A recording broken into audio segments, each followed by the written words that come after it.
Who is a righteous man? Please don't skip this video. There is a lot of benefit from this video, and I pray that as you listen to this video, the good Lord will give you grace and understanding to catch a revelation from this video. My topic for today, word evangelism, is who is a righteous man? Taking my text from the book of Romans chapter 3 verse 1 to 25 and Philippians chapter 3 verse 9 to 15. I understand that many of us are going through this stage at this point of life. Many of us have done our very best. Many of us have done our very best to fulfill righteousness, thinking that our flesh and our work could help us to fulfill righteousness. But the more we try to do it by ourselves, the more we fall deep into temptation. My brother, even me myself, this 2026, I have fell into temptation. So, as it is written from the book of Romans, it says, what if some were unfaithful? Will our unfaithfulness nullify God's faithfulness? It says, not at all. Therefore, let God be true and every man a liar. Righteousness is all about God being true and every man a liar. As it is written, it says, some of us, the result of the good we are doing today in society came from the evil choices we made. The result of the good we are doing today came from the evil choices we made. Therefore, let God be true and every man a liar. What then is not righteousness? We are going to look on some of the characters that are not righteousness.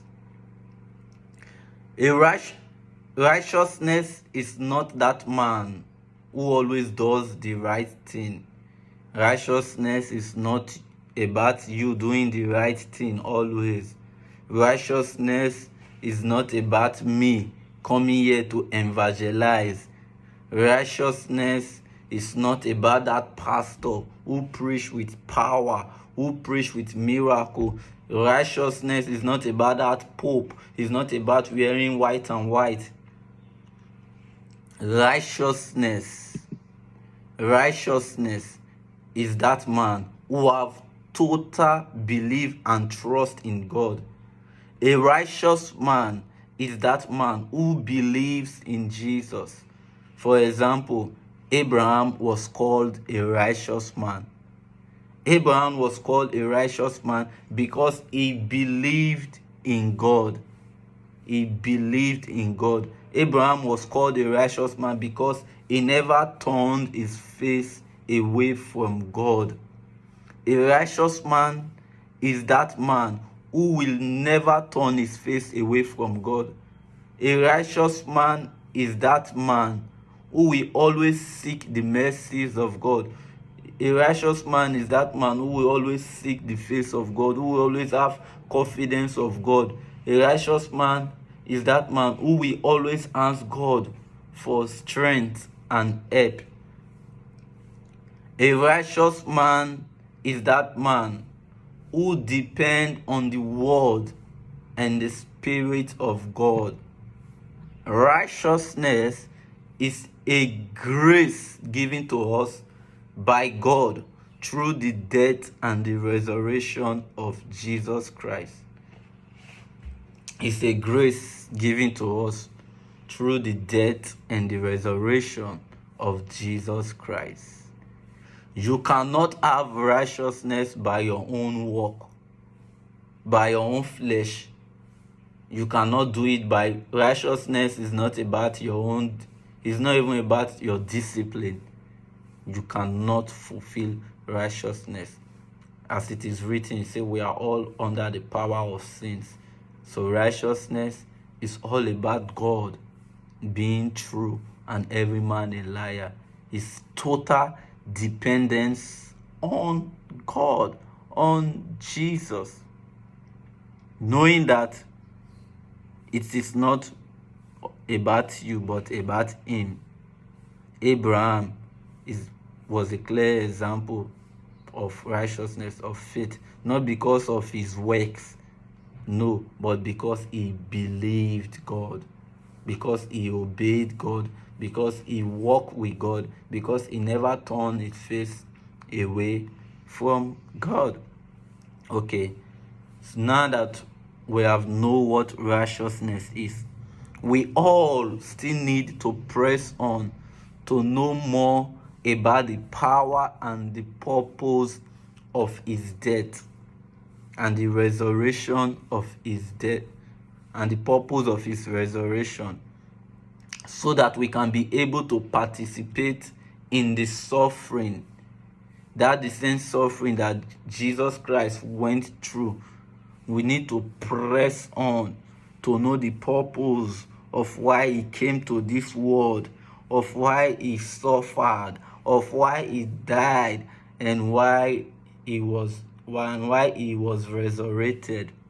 We need to press on to know about those things, so that we can be able to participate on that same thing that Jesus Christ came here to do, so that we can be able to be a candidate, a member of his death and resurrection. And most importantly, it is very important for us to leave behind everything to press on to the higher calling, to win the higher prize in eternity. Righteousness is we also pressing on to leave everything behind and go for that higher calling. There is a calling higher than being a pastor, higher than being whatever you are. There is a calling higher to win the higher prize.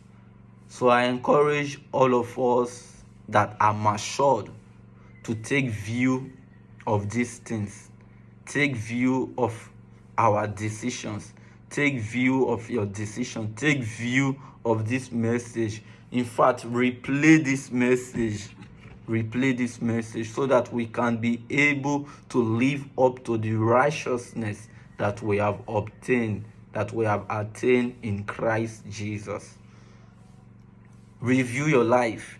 Review this message.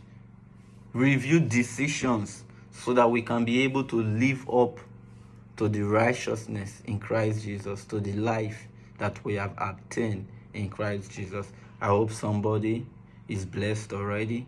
I hope somebody is being liberated already from the powers of sins and the thought of sins. I hope somebody is charged already by this message. The Lord bless you. The Lord strengthen you. See you again in the World Evangelism Day on the 18th. Remain blessed.